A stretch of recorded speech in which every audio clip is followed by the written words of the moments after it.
And once again, I want to say greetings to each and every one of you. Aquava. Welcome.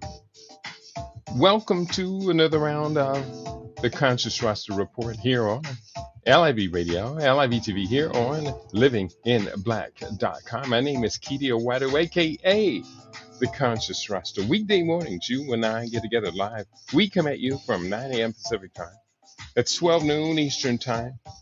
That's 5 p.m. GMT and 8 p.m. East Africa time. We get together with you 5 p.m. BST and 8 p.m. East Africa time. We get together with you to deal with culture, consciousness, historical perspectives, entertainment, economics, education, health, labor, law, politics, religion, family, conflict, future studies, all areas of human interactivity and development. Today's date is Monday, the 7th day of July, 2025 in the Western calendar. This corresponds to the year 6265 in the Kemetic calendar, to which we've realigned our cultural clock. Welcome to the 7th millennium. You have found your family in a peaceful place here on LIV Radio, LIV TV, here on livinginblack.com. It's going to be a good day. Today is going to be a most wonderful day. Watch me, watch me, watch me. I'm going to do the best I can to make sure it is a breakthrough day for you. And you will do your best to make sure it is a breakthrough day for the next person and the next person. And it will eventually come around to me. It's going to be a great day. Let's talk about what we have on the table, what you need to know about insulin resistance. Today on LIV Radio, we look deep into the issue of insulin resistance and the related topic of insulin sensitivity.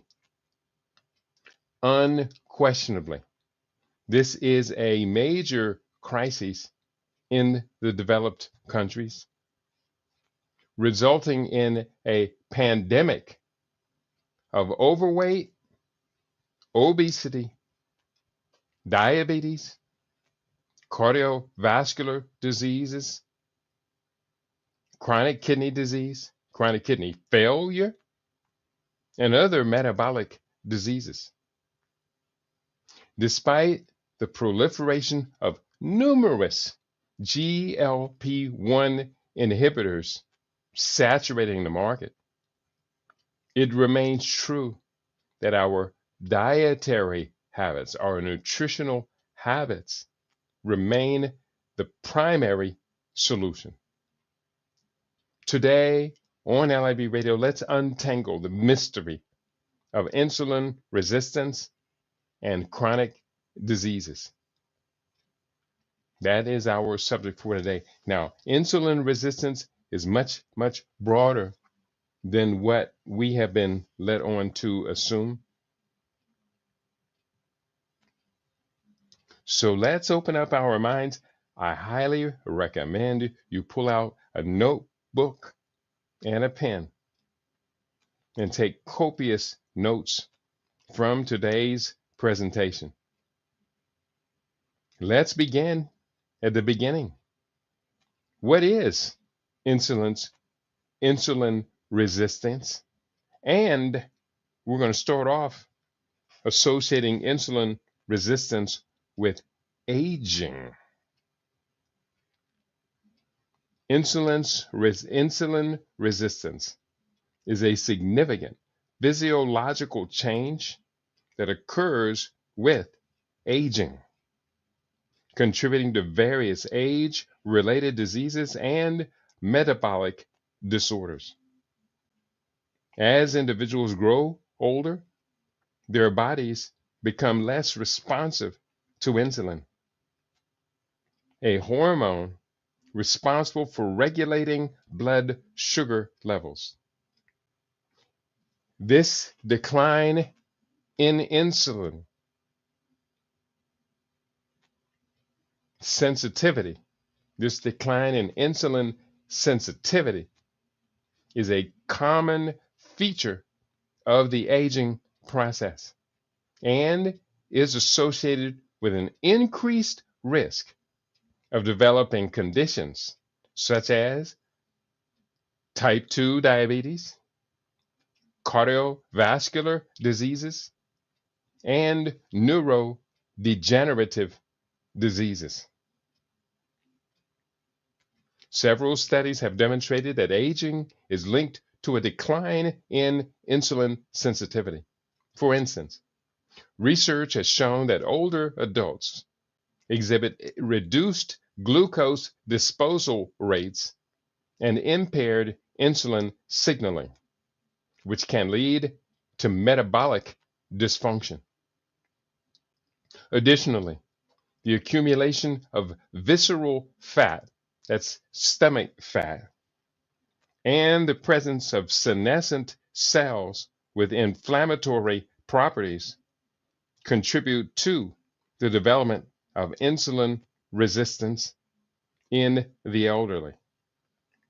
These factors result in a dysfunctional insulin signaling pathway characterized by impaired glucose uptake in muscle and fat tissue cells, reduced glycogen synthesis in the liver, and an inability to suppress hepatic glucose production. Now, let's just take a pause right here because we're introducing a number of new concepts. The accumulation of visceral fat, stomach fat, abdominal obesity, that is a hallmark that the insulin pathways are being disrupted. You didn't have the big belly syndrome when you were a teen, when you were a child. It probably didn't start until your mid 30s.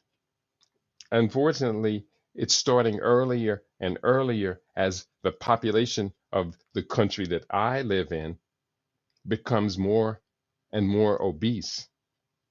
But it didn't occur, it wasn't a problem when you were a teenager. I want to make that point. We talk about senescent cells with inflammatory properties. Senescent cells, meaning cells that are old and worn out and need to be replaced. When your body was younger, it replaced senescent cells. You didn't have to think about it. But the body was very efficient at replacing senescent cells. Well, now that you are older and I am older, our senescent cells have a tendency to hang around a little bit longer, or there are more senescent cells generated. What the word senescent means is a cell at the end of its cycle of life. And so if they're hanging around and there are more of them hanging around in our blood, they are going to be causing inflammation, chronic inflammation.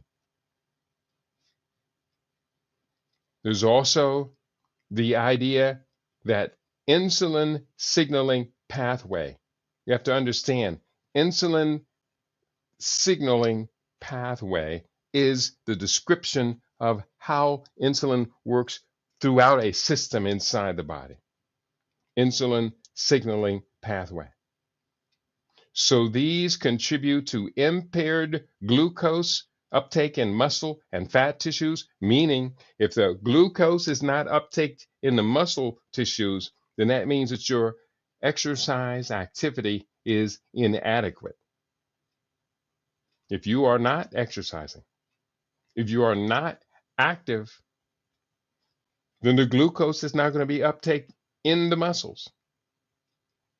And then the insulin sensitivity impacts the glucose uptake in fat cells. Our body has a healthy amount of fat, and then some, and then some more, and then some more. So we want to make sure that this natural process of the body storing sugar or glucose in fat cells, we want to make sure that it is optimized to function the way it is supposed to function. And beyond that, the insulin is intended to get the fat out of the blood, to get the extra sucrose out of the blood more than what's needed, get it out. So we're going to talk about all of this today. And we're going to talk about also how the liver is responsible for synthesizing glucogen from the glucose, which is present in the food that we are supposed to be eating. Insulin resistance is not only a consequence of aging, but also a predictor of age-related diseases. It has been associated with hypertension, metabolic disorder, coronary heart disease, metabolic disorder for the most part, atherosclerosis, stroke, the consequence of metabolic disorder, and cancer, it is a metabolic disease, and type 2 diabetes, another metabolic syndrome disease. Furthermore, the relationship between insulin resistance and aging is complex, as some studies suggest that insulin resistance may be a protective response rather than a direct cause of aging-related pathologies. However, the consensus among researchers is that insulin resistance plays a critical role in the development of adverse aging phenotypes and age-related conditions. If you want to be like me, if you would like to arrest the aging process and keep yourself young and vital, then this program today is for you. We welcome you to the program today. We welcome you always to participate. Be with us, be like us. Please do. Let's go forward. We're talking about insulin resistance today. We got a lot of research on the table. In conclusion, insulin resistance is a key factor in the aging process, contributing to a wide range of health issues. Understanding the mechanisms underlying insulin resistance and aging is crucial for developing interventions that promote healthy aging and reduce the risk of age-related diseases. Further research is needed to elucidate the complex interactions between signaling, aging, and longevity. So, first of all, let's take a short, brief glance at a video that I pulled up for today, and not that. Let's remove that from the stage. I'm going to add to the stage this video. I hope you find this to be very useful. I'm going to, give me a second here. I'm going to put this up on the stage. And I'm going to pull this here.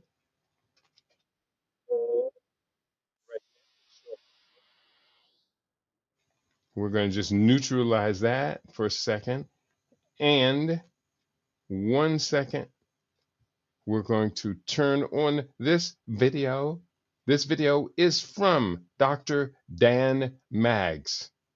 Dr. Dan Maggs is going to share something. I think Dr. Dan Maggs does a good job of this in this particular video. We're not going to show a whole bunch of it, maybe just about 5 minutes of this video, even though I highly recommend you to go and watch the entire video and share what Dr. Maggs has to say about insulin resistance. So, on that note, let's go ahead and get this party started. Dr. Dan Maggs. So we know that one of the key drivers of weight gain is raised insulin levels. In this video, I'm going to give you 5 ways to naturally help lower your insulin levels that will help you lose weight.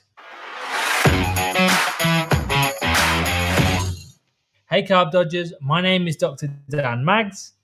I help people who've been struggling to lose weight achieve their goal of long-term sustainable weight loss. I had a lifelong battle with my weight until about 3 years ago when I managed to find a solution. It is now my passion to share what I have learned from my own weight loss journey and from helping others through my medical practice with you. Now, I release new videos every Tuesday, so be sure to hit the subscribe button and hit that bell to get notified whenever I release a new video. So last week we talked about the important shift from thinking about weight loss in terms of calories to in terms of hormones.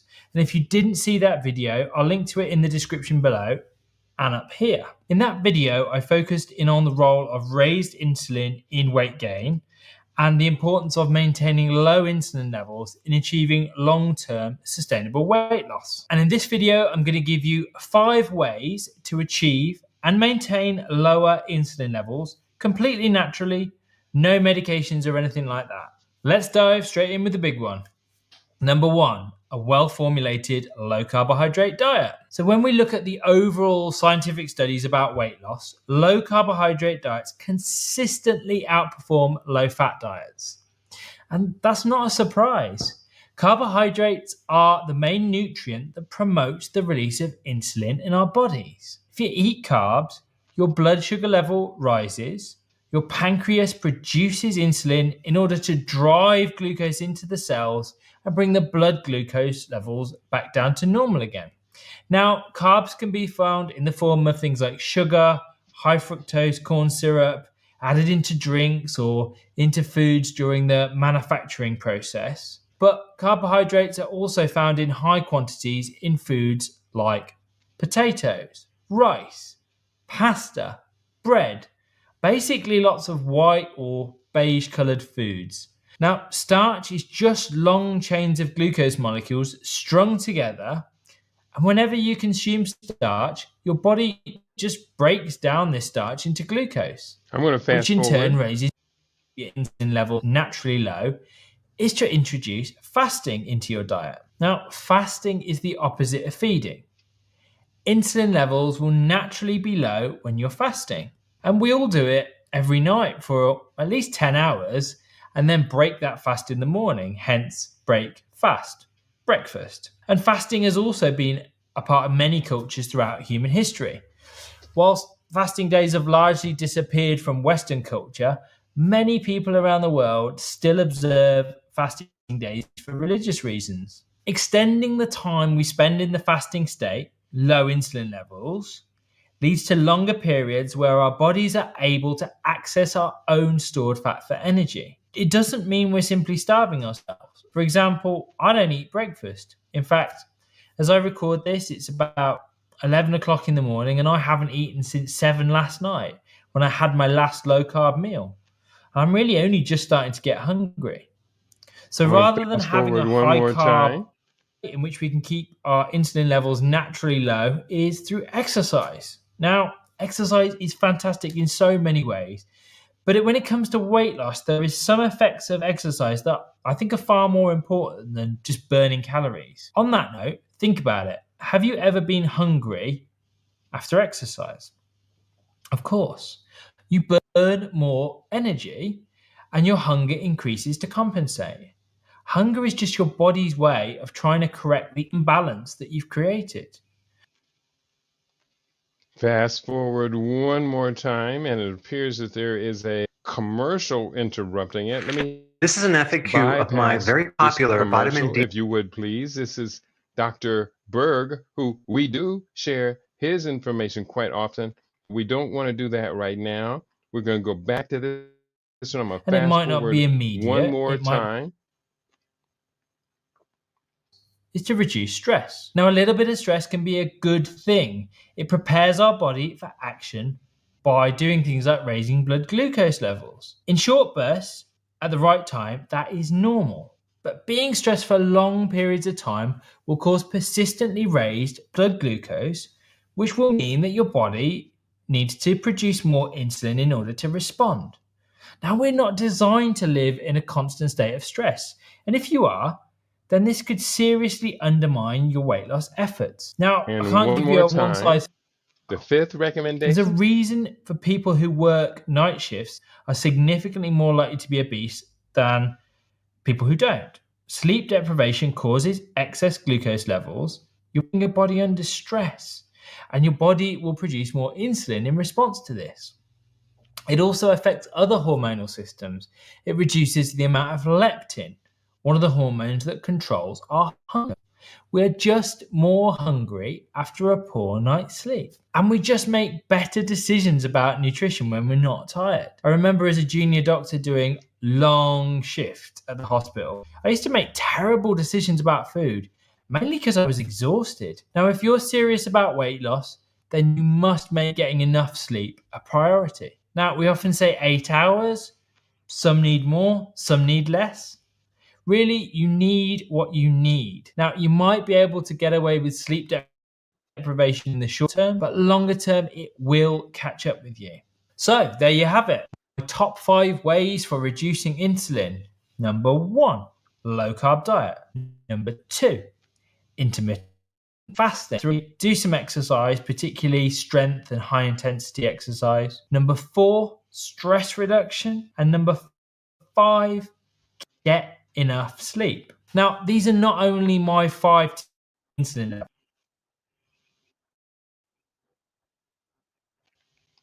All right.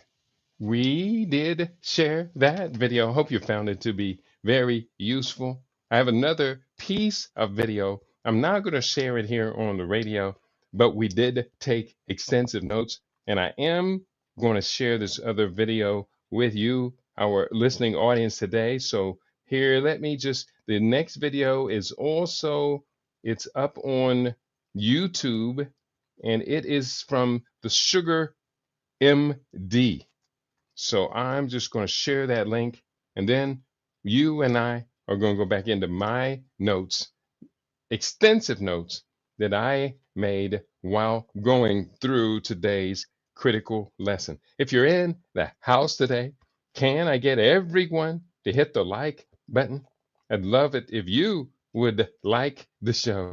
And we have, therefore, a chance to learn together, grow together, and learn even more together. And it also lets the algorithms know that you are a participant and that you do appreciate what we are sharing on LIV Radio, LIV TV, and livinginblack.com. Let me go back into the research that I pulled together today. In the second video, it gave us 7 different tips and hacks for managing our insulin level. And these are going to be different for the most part from the first 5 that we saw. The sixth one, or the first on this second list, if you do this, your insulin resistance will be normal in 2 weeks. This by the Sugar MD. Insulin resistance normal in 2 weeks. Lower your carbohydrates intake. That was the first thing the Dr. Dr. Maggs had said as well. Lower your carbohydrate intakes, and I definitely do convince you, or I'll do the best I can to convince you, there are different types of carbs. Carbohydrates are the primary way by which the body gets its energy. Carbohydrates.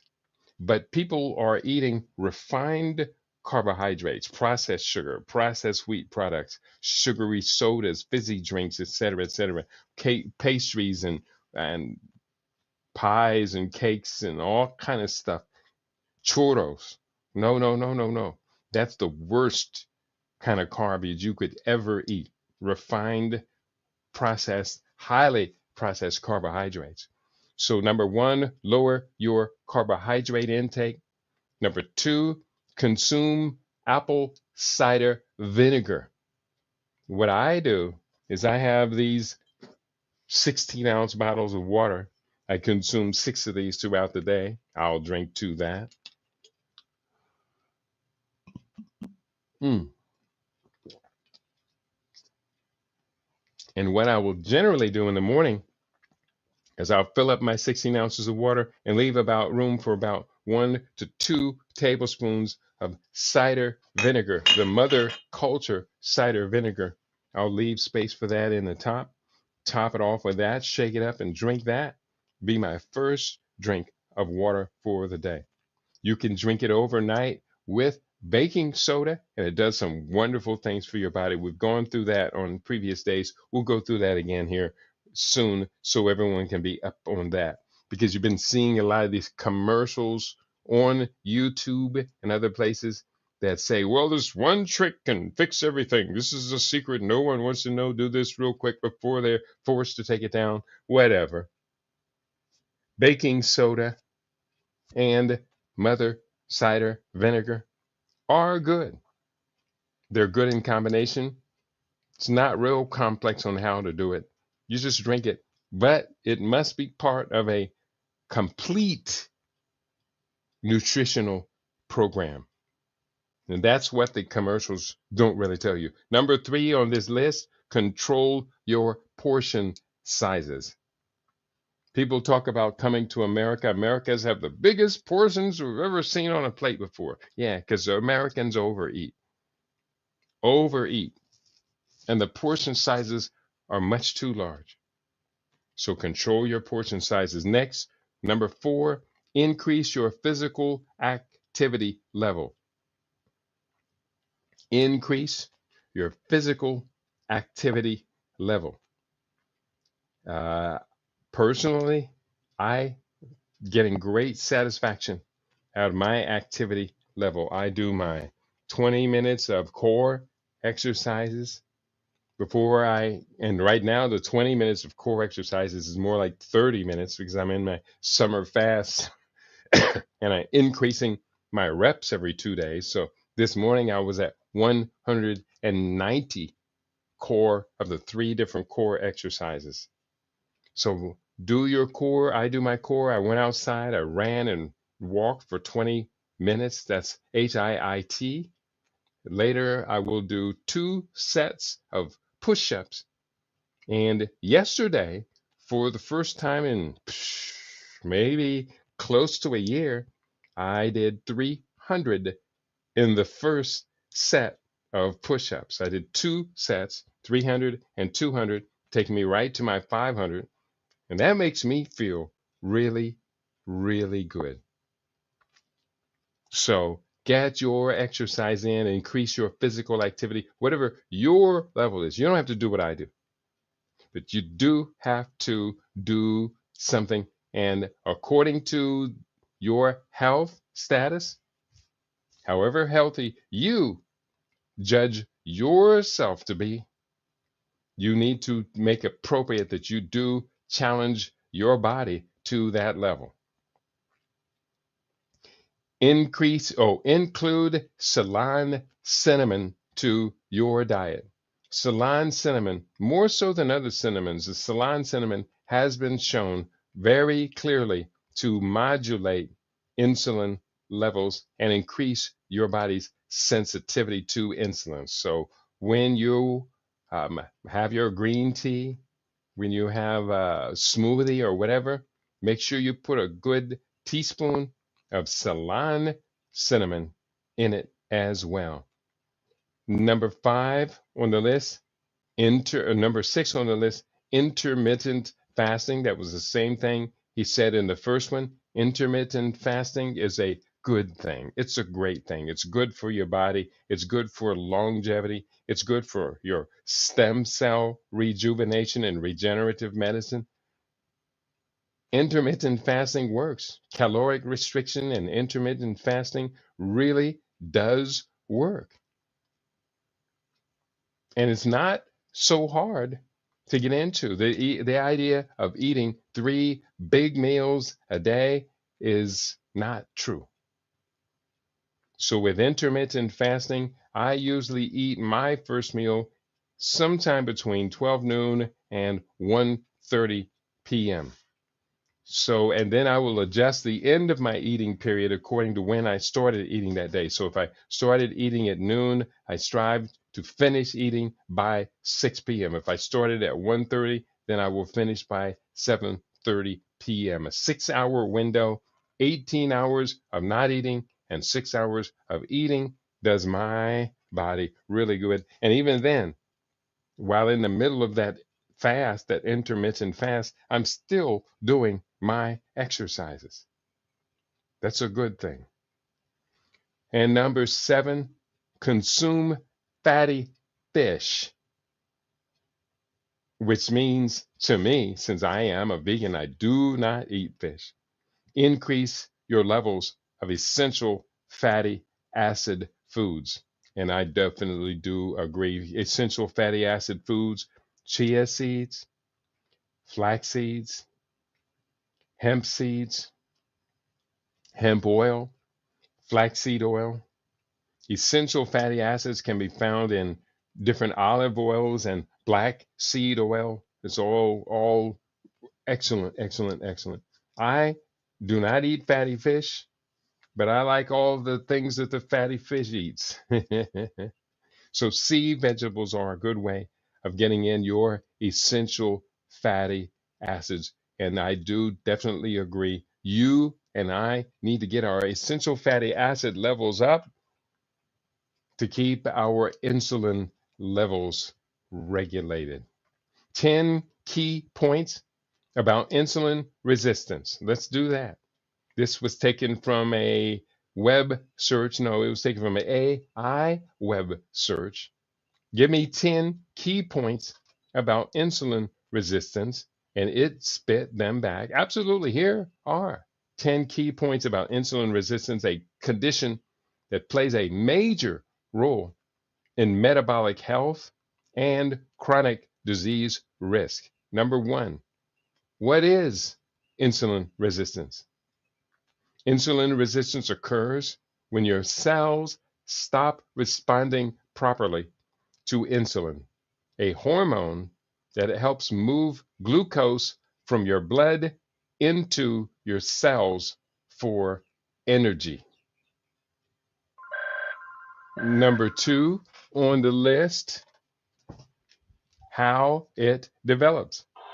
Insulin resistance occurs when your cells stop responding properly to insulin, a hormone that helps move glucose from your blood into your cells for energy. Wait. Insulin, I skipped that. Here's what it says, how it develops. To compensate, your pancreas produces more insulin. Over time, this can lead to chronically high insulin levels, hyperinsulinemia, and eventually type 2 diabetes if the pancreas can't keep up. So it can begin a cascade. So once this insulin gets increase, your pancreas produces more insulin. Well, if you're insulin insensitive, then it's going to create a feedback loop, and that is not at all going to be good for your health. Number 3, diet and lifestyle are major triggers. High sugar, high carb diet, the sedentary lifestyle, and excessive body fat, especially around the abdomen, are leading contributors to insulin resistance. A high sugar, high carb diet, sedentary lifestyle, and excess body fat especially around the abdomen, visceral fat, are leading contributors to insulin resistance. Number 4 of the keys, it's a silent condition. Most people with insulin resistance have no symptoms unless it's overweight, obesity, and excess weight around the abdomen until it progresses to pre-diabetes or type 2 diabetes. Some may notice skin tags or dark patches, acanthosis nigricans, dark patches around the neck area especially. Those are indicators that you might be developing hyperglycemia and insulin resistance. Number 5, insulin resistance is linked to many diseases. Insulin resistance is associated with, number 1, type 2 diabetes, heart disease, polycystic ovarian syndrome, PCOS, fatty liver disease, especially non-alcoholic fatty liver disease, and insulin resistance is linked to certain cancers. We've talked a lot recently about the rate of cancer diagnoses in the US. It's overwhelming. It's over 40% now. 40%. That's 2 out of 5 people. Insulin resistance. Number 6, it is part of metabolic syndrome. Insulin resistance is a core feature of metabolic syndrome, which includes high blood pressure, high triglycerides, low HDL, the good cholesterol, abdominal obesity, but also includes, above and beyond, includes overweight, obesity. It also includes high blood sugar, progressive kidney disease, chronic kidney disease, CKD. It also includes disruption of gut microbiome, dysbiosis,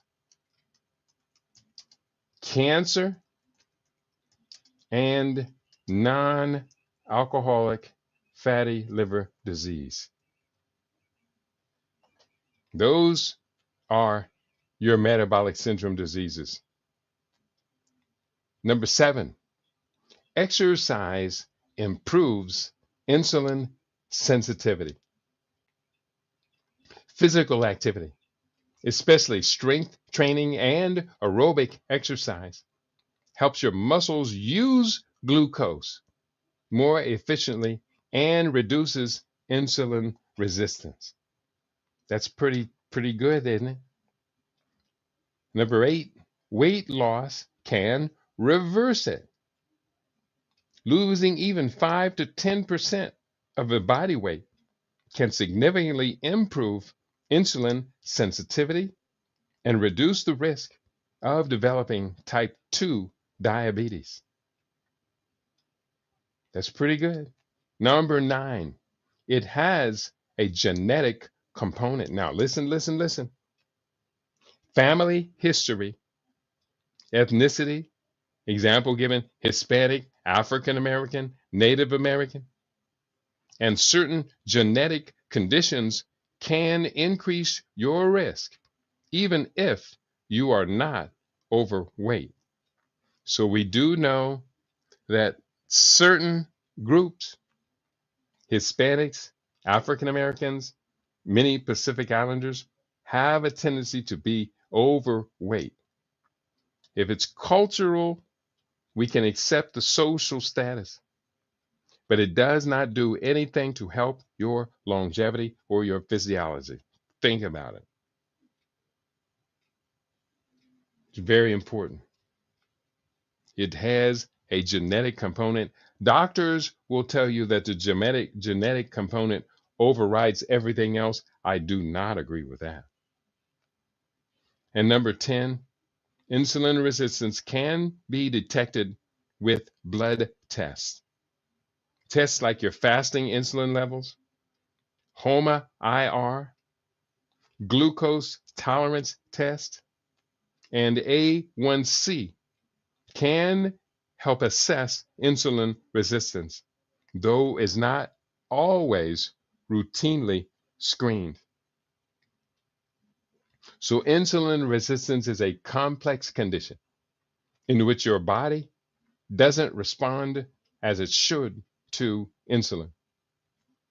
Insulin is a hormone your pancreas makes that is essential for regulating blood sugar levels. Several genetic and lifestyle factors can contribute to the problem of insulin resistance. Next, I want to go into another category, and let me see if I got you in the house, Brother Shabaki. He says, "Greetings, family. I'm happy to be here with you all. We're happy to have you with us, brother." And Brother Shabaki, I did not forget about you. Sending the book out. I've just been procrastinating. Not procrastinating. I've been in a little bit of a challenge getting to the post office, but I will be going to the post office today, and I'm going to send you a copy of You Wanted. This is Scientific Futurism, and also I was going to send you a copy of Kujijagalia Villages. Or did you already have that one? I think you may have already had that one. I'll send you another book. You tell me what you want.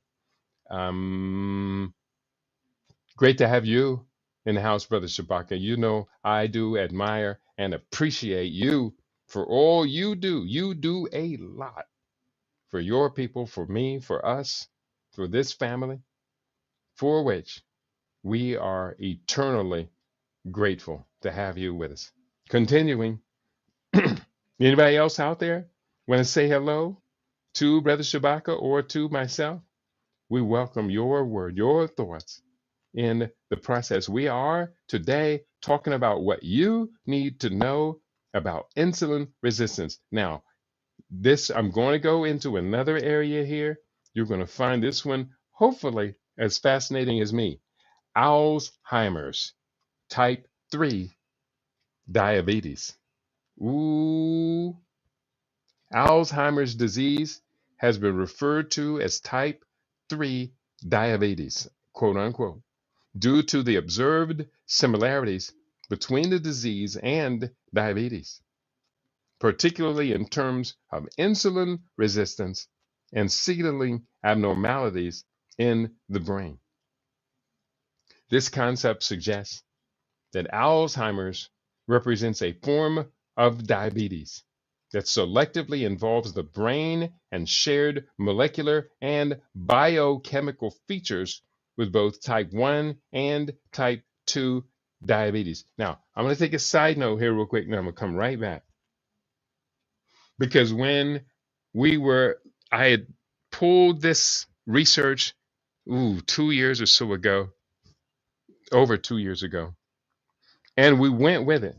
Alzheimer, type 2 diabetes, the link between sugar and everything else. But we could not escape the fact that Alzheimer's is much more complex than just the presence of insulin resistance in the brain. Because there were amyloids, these unusual fibral tissues, fibral proteins that were building up, amyloidosis. There were Lewy body particles there. These unusual proteins were gathering up tangled fibers and all of this stuff. And we couldn't rule that out. So then there was the issue of toxic heavy metal poisoning. We couldn't rule that out. Mercury, lead, aluminum, cadmium, arsenic. These heavy metals were getting in the brain and interfering with the neurological performance. So we ended up coming up with a long list, as many as 13 different triggers for Alzheimer's, one of which is type 3 diabetes. Research indicates that insulin resistance and impaired insulin signaling in the brain may contribute to the development of Alzheimer's disease. Insulin plays a crucial role in brain function. And when the brain does not receive enough insulin or cannot use it properly, it can lead to cognitive decline and neurodegeneration. Studies have shown that individuals with type 2 diabetes have a higher risk of developing Alzheimer's. And this risk is further increased in those with the APOE4 gene, which is a significant risk factor for Alzheimer's. So that's another risk factor for Alzheimer's. It could be genetics in the form of APOE4 gene. It could be the heavy metal, aluminum, especially aluminum, but also mercury and lead and these other toxins. It could be a matter of excessive blood sugar, or it could be Lewy body products and other types of these fibril tissues, fibril proteins clogging up the brain. That's all very important. The term type 3 diabetes is not officially recognized by major health organizations such as the American Diabetes Association, and it remains a topic of debate within the medical community. However, some researchers argue that the term accurately reflects the brain-specific insulin resistance and signaling abnormalities seen in Alzheimer's disease. While the exact mechanisms linking the diabetes and Alzheimer's are still being studied, it is clear that managing blood sugar levels and addressing insulin resistance may play a role in reducing the risk of cognitive decline and Alzheimer's disease. Clinical trials are ongoing to explore potential treatments, including the use of insulin nasal sprays, which have shown promise in slowing cognitive decline in some patients. And clinical use of insulin nasal sprays, I don't know anything about them. I approach these subjects, unless it just makes real logical sense, I generally approach these subjects with a great deal of skepticism. Let's go into the peer review research on this subject. And I'm going to do this peer review research. I'm going to post this link up first of all so that you can have access to it. Post it there. It is on my YouTube page. I'm going to post it here on LinkedIn page. It all fits. Yes, it does. And I'm going to post it 2 times on my Facebook page. And it is there. And it is also 1 time going on the Facebook page right here. Comment, and there it is. So you have access to this next article I'm going to be reading from. It is written by, the article is entitled, Alzheimer's Disease is Type 3 Diabetes. Evidence Reviewed, written by Suzanne M. Delamont et al. From the Journal of Diabetes Scientific Technologies. This is November 2008. Abstract.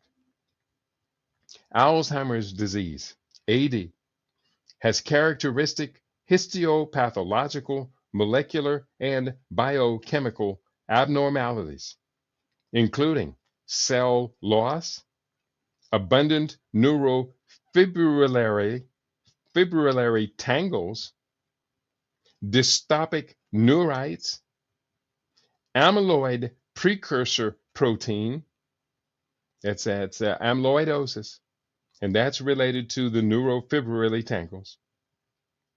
Amyloid, beta amyloid deposits increase activation of pro-death genes and signaling pathways, impaired energy metabolism, mitochondrial dysfunction, chronic oxidative stress, and DNA damage.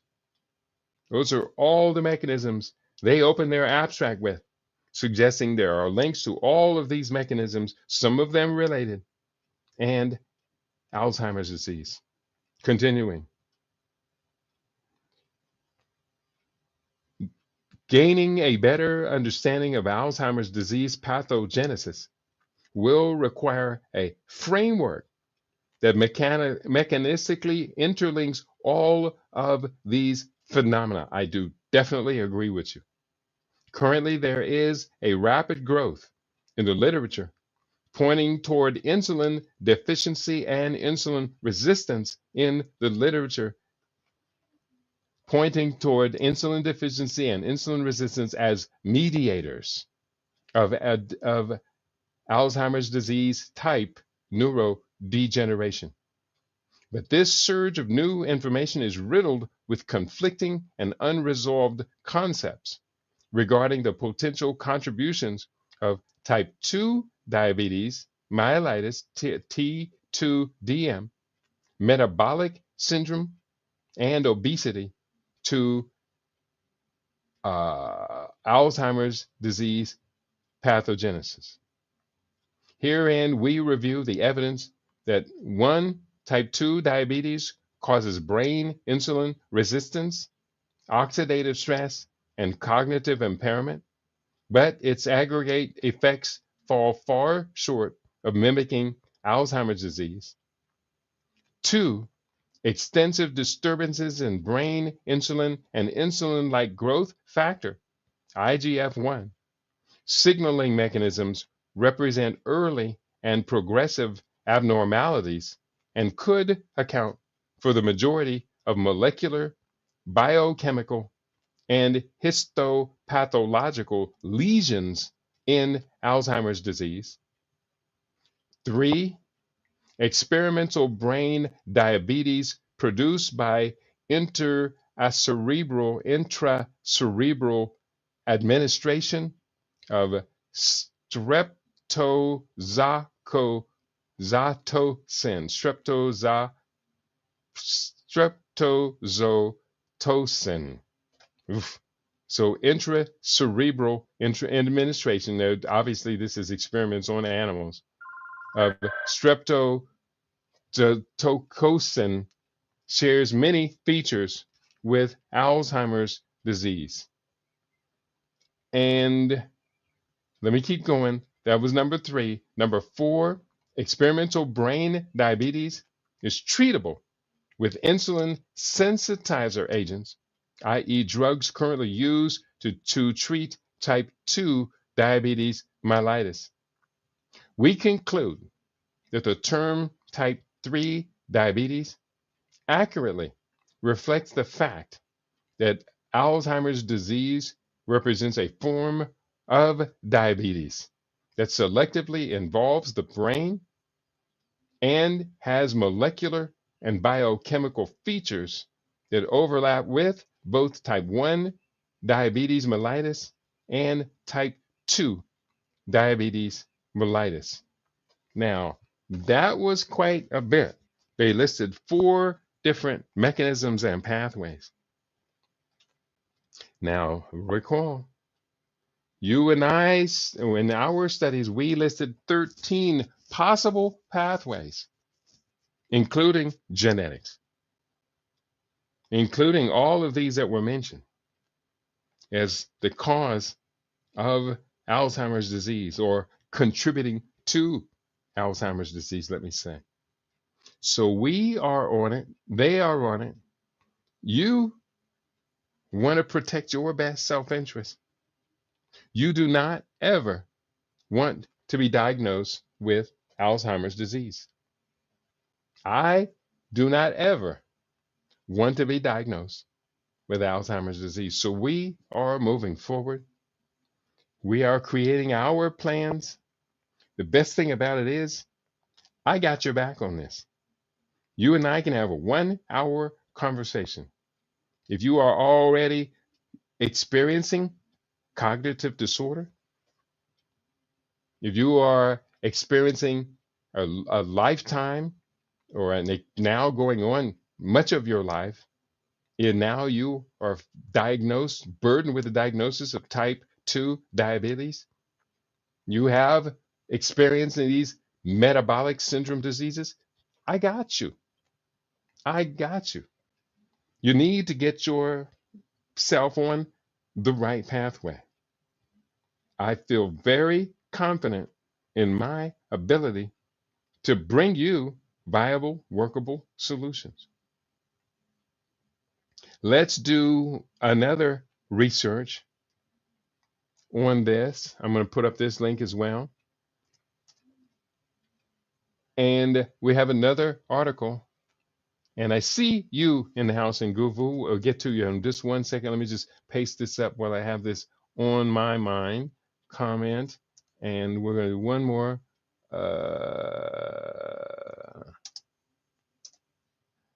One more here. Link to insulin resistance. And here's what we have to share. This article is, let me just say greetings to my brother Nguvu. Sawubona. Type 3 diabetes has been linked to Alzheimer's and other brain disorders. Early diabetes can be controlled with diet and exercise. A plant-based diet is a wonderful start. Good points you make. I completely agree.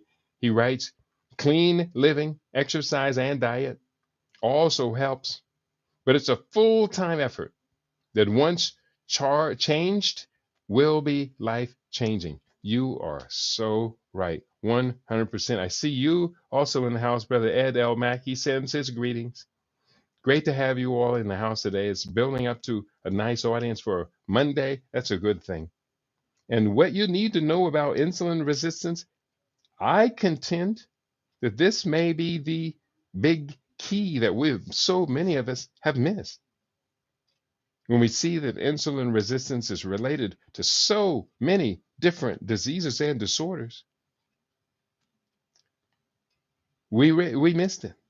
We hear the term insulin a lot, insulin resistance, insulin sensitivity. At a certain point, I think our brains tend to just want to turn off, which now that we're talking now about Alzheimer's, well, the person whose brain just wants to turn off and not think about insulin resistance and may be assuring that they will get Alzheimer's. That's unacceptable. That, my friend, is absolutely unacceptable. So we're going to take it on. Here on LAB Radio, we are not afraid. We are not scared to take on these heavy topics, especially as they relate to our future. Ashe. So I'm going to go into this next article. I just put up the link to it. The article is Type 3 Diabetes and Alzheimer's. What to Know. Written by Stephanie Booth for WebMD, November 14, 2024. Now, the previous articles we had cited were from 2008. Let me just clarify that. The previous article cited was from 2008, November 2008. So the next article, November 17, 2024. There are a few ways that issues with high blood sugar control can lead to problems with your memory and thinking. The first way, inflammation and blood vessel damage. Diabetes raises your risk of a heart attack or stroke, and high blood sugar levels can trigger inflammation. None of that is good news for your blood vessels. Damaged vessels in your brain could lead to Alzheimer's disease. 2, inflammation can also make your cells insulin resistant, meaning they don't respond to insulin the way they were designed to respond to insulin. That's especially true if you haven't yet reached a healthy weight and maintain that healthy weight, I might say. Number 3, block nerve communication. High blood sugar has been linked to higher levels of protein pieces called beta amyloidosis. When these clump together, they get stuck between the nerve cells in your brain and block them from talking to each other. Nerve cells that can't send or receive signals to each other are a main trait of Alzheimer's disease. Now, that's very important. These amyloid particles, and amyloidosis is a very serious disease. I suspect it could very well be a consequence of the jab. I'm going to leave it there because I'm up on YouTube today. The evidence is in the medical literature. We covered this a little very recently, talking about amyloidosis. Please consider avoiding untested jabs in your future. Number 5, tangled tau protein. Your brain cells are constantly moving. Number 4, tangled tau protein. Your brain cells are constantly moving nutrients and chemicals called neurotransmitters through hollow protein tubes called microtubules. A protein called tau serves as the quote guard rails. It keeps everything on track, so this process runs smoothly. In a brain, here, bear with me one second, couple little corrections here. In a brain with Alzheimer's, tau gets tangled up. Microtubules get blocked, and cells die because they can't move stuff to where they need it. Some studies suggest that people with diabetes have more tangled tau in their brains. This could be a sign of more dying brain cells, which can lead to dementia. Point 5, insulin resistance. When your cells don't use insulin the way they should, that affects the mechanics of your brain. Your cells don't get the fuel they need, so your brain can't work right.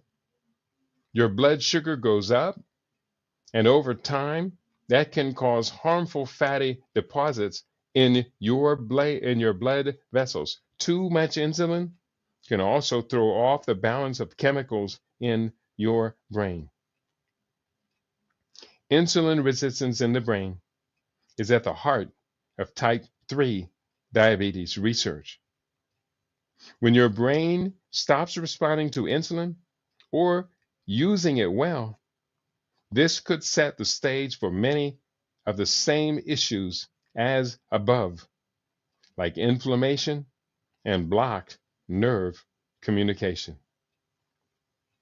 And I've got a couple more things here. There's a short video I'm going to share with you, if you don't mind. I'm going to put this video up here on my desktop. Let's put it over here. And I'm going to share this short video with you all. And it is from the Mayo Clinic. And this is early Alzheimer's treatment potential side effects. And I don't need all of this. Let's do this one more time. I'm going to put in just half of this link, and this should come up. And it's just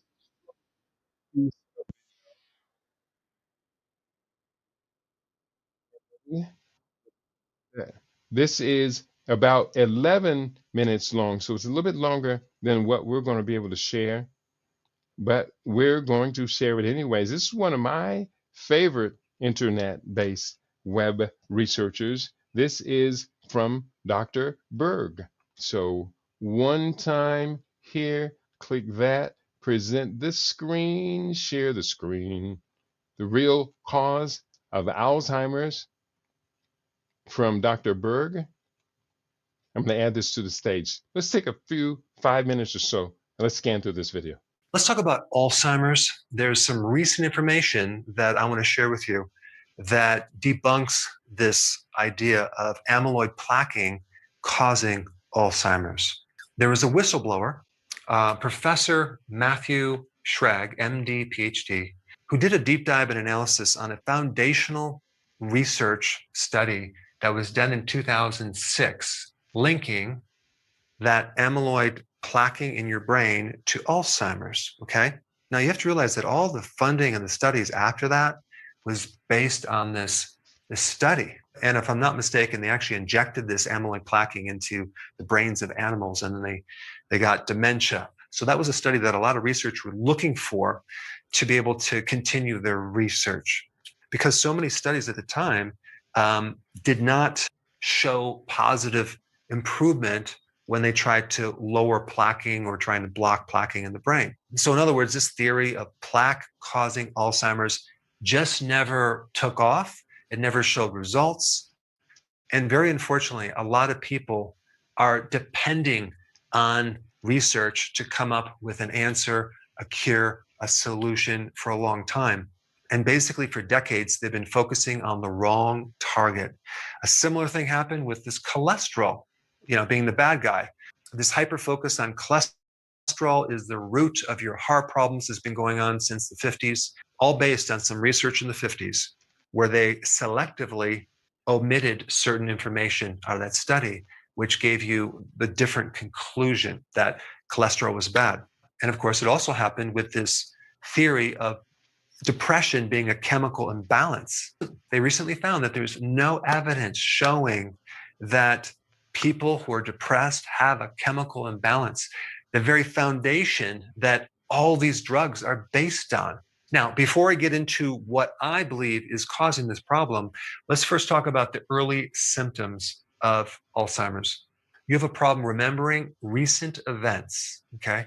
You also have a problem trying to find words. You have an issue with spatial location. Trying to navigate through town without a GPS is very difficult. And this relates to a part of the brain called the hippocampus, which is all about trying to locate yourself in space. And that's the first thing that happens with Alzheimer's. The hippocampus starts to shrink.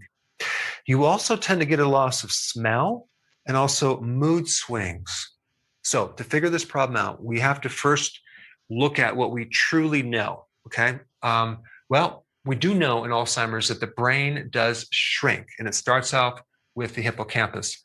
We also know that people who are getting Alzheimer's are getting younger and younger. People who are 45 years old, even people in their 30s and even 20s are getting Alzheimer's, which is insane. They also have found a high correlation between hyperinsulinemia, high insulin, and insulin resistance, and Alzheimer's. And like I said before, they found that treating amyloid plaquing just doesn't produce results. It's not fruitful. And they also talk about a risk factor involving APOE, which I'm not going to get into in this video, but all you really need to know is that this is related to LDL, which, by the way, is increased with this right here, hyperinsulinemia. And I'm going to touch a little more on this in a bit. But what I did is I started looking at alternative theories to Alzheimer's, okay? And I looked through a lot of data, and I spent a lot of time with dead ends until I found an alternative theory that just makes a lot of sense, because there's a lot of additional information that aligns with this theory. And this alternative theory is based on that Alzheimer's is a lysosome storage problem. Now, what is a lysosome storage problem? It's a little factory in the cell that helps you recycle and clean up garbage. So you have these lysosomes in your cells, you have them in your neurons. So apparently the garbage disposal recycler mechanism is. Hi, there is Dr. Chad Walding. So I'm going to right now pause on that video. I highly recommend that you watch that entire video. I have watched it before and it had more good information, but I didn't want to just take his video and make it, of course, a center of what I am doing here on my website. But I do encourage everyone out there, do your research, do a lot of research above and beyond, because it is through doing your research above and beyond that we get a better chance to hone in on what it is that we want to resolve. Now, lastly, I've got one more article I'm going to pull up for today, and this will be the end of our studies for today. And let me just paste this up here. And this is from the Mayo Clinic Minute. They're asking the question, is Alzheimer's type 3 diabetes? Written by Dennis Duda, Mayo Clinic, November 7, 2017. So what I'm going to do is I'm going to share this link with you all on my various websites. And I posted it up there on YouTube. Wait a minute, where is it?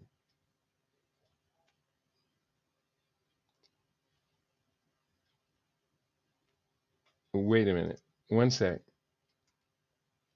Okay, I'm going to post it up here on Rumble. And lastly, two times posted up here for our Facebook family. And here's what this particular article has to show. Again, the article is entitled Mayo Clinic Minute. Is Alzheimer's type 3 diabetes, written by Dennis Duda, November 17, 2017. Here's what he had to say. Are some cases of Alzheimer's disease triggered by a form of diabetes in the brain? Perhaps they are.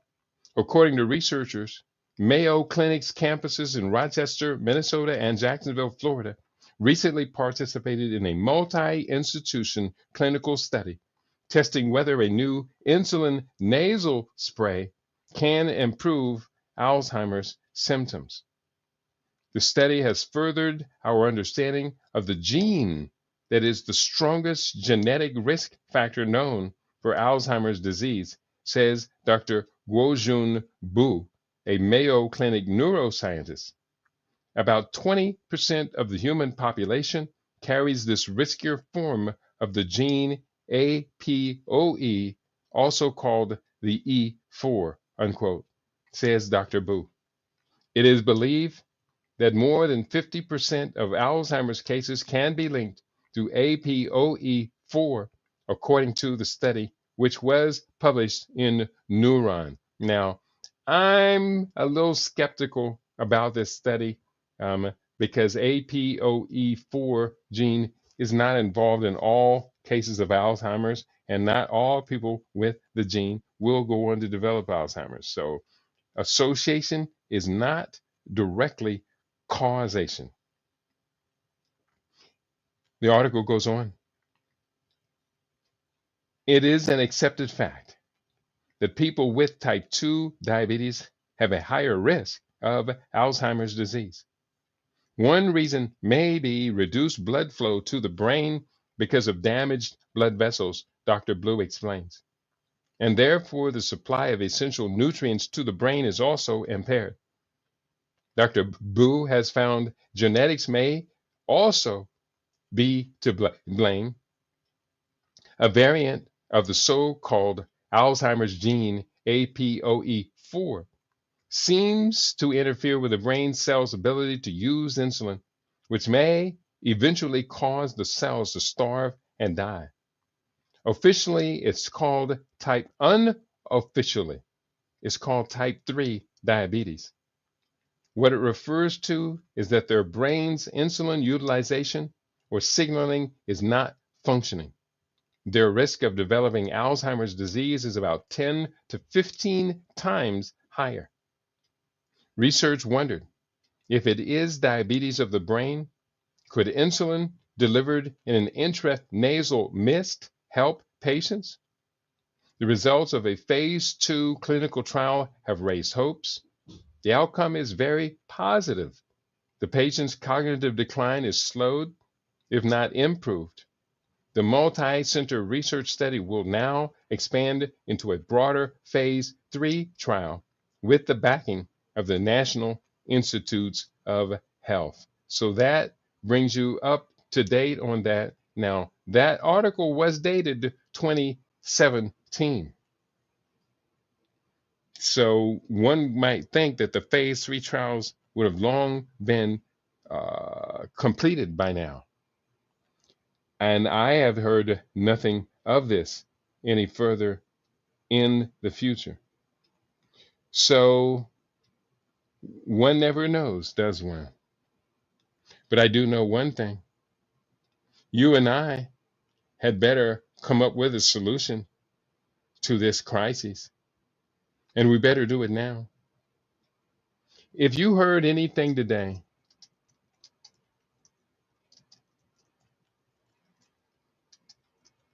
that you need to address,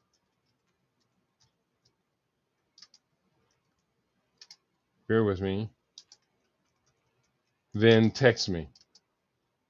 Text me at,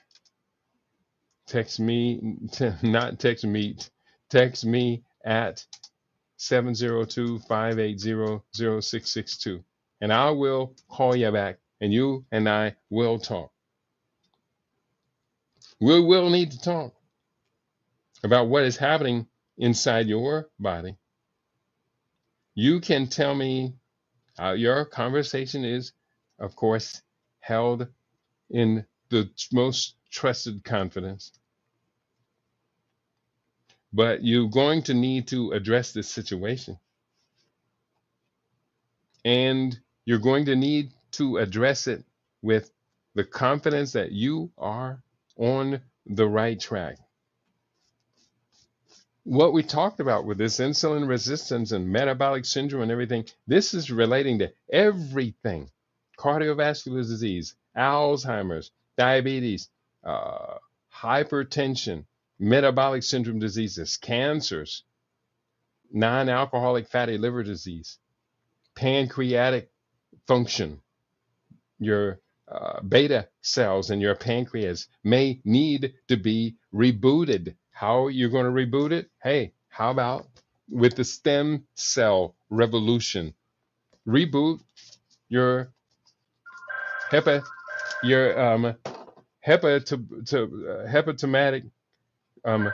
reboot your hepatic, your, not the word is, I'm talking about pancreatic beta cells with this stem cell rejuvenation therapy. It is there. It's for you. And I'm going to have to call you back in about 10 minutes. I'm almost finished with my radio show. We're going to reboot, regenerate. This is the future. We have a long way to go. We have to catch up with ourselves. Part of the population seems to know a whole bunch about this, but that's less than 5%, 10% at most.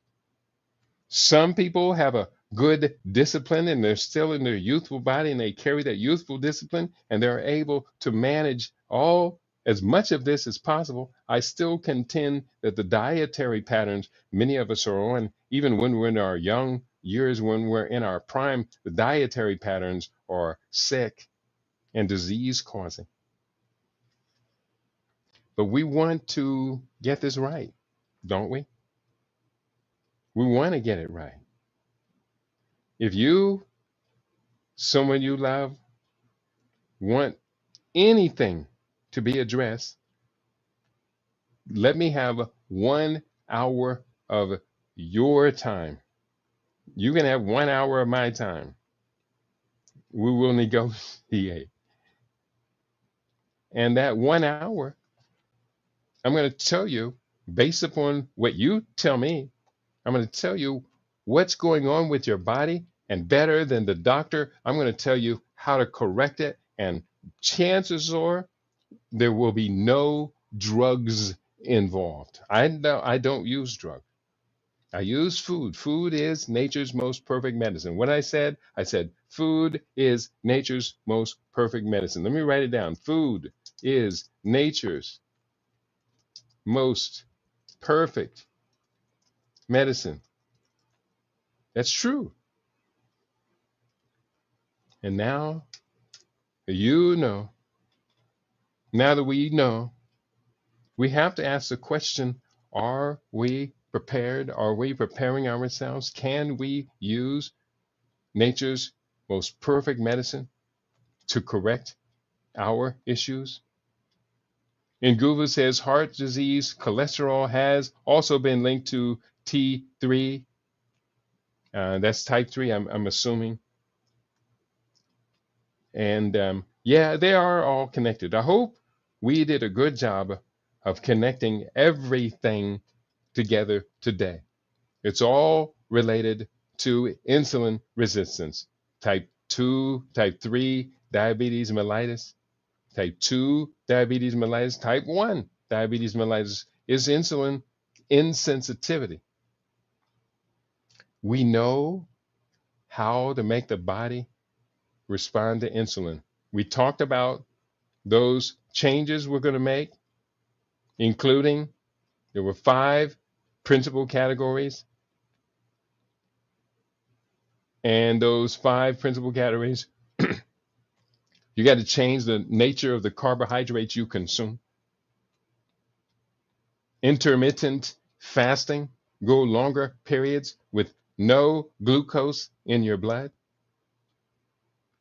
Exercise, HIIT, and aerobic exercise, strength training. All of this is very, very good. Reduce your stress and lose the weight. The weight is a constant stressor. Lose the extra weight. Lose the extra weight. Get it off. Take off the extra weight. I can't say it enough. If you had signed up, and no one did sign up with me for the summer detox fast, you would have lost probably about 12 pounds by now. That's since the beginning of summer. My weight went down 13 pounds, about 12 pounds. And because I'm underweight, it come up a pound or two, but I'm still under what I weighed when I was 25 years old. So I can be very proud of that.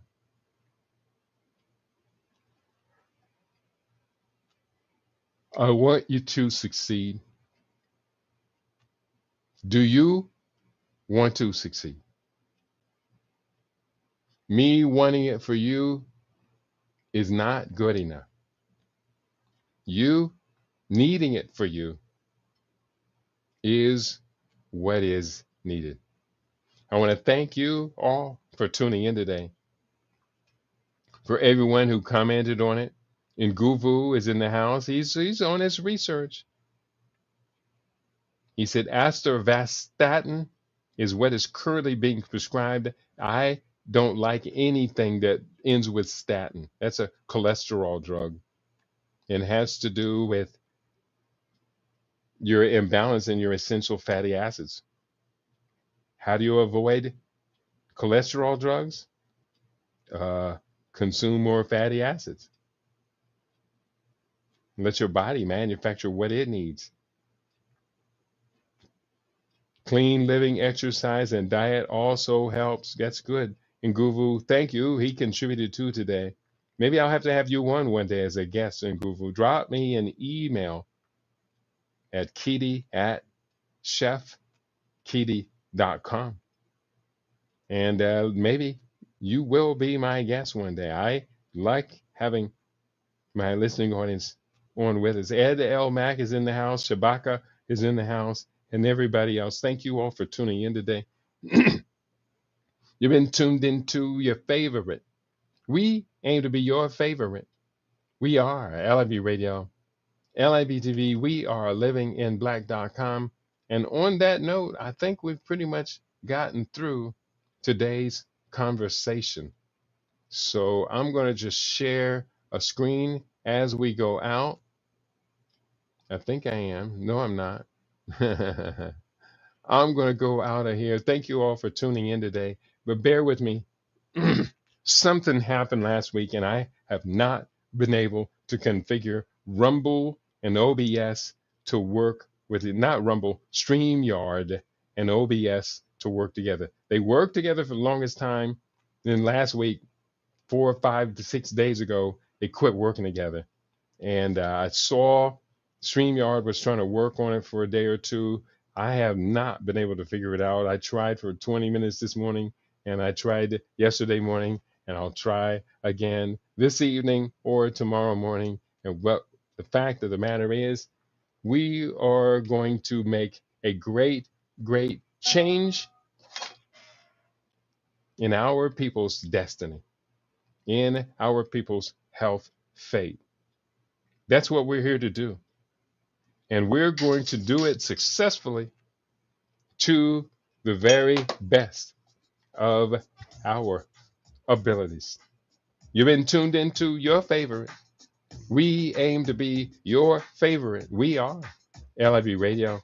We are livinginblack.com. Peace and prosperity to each and every one of you.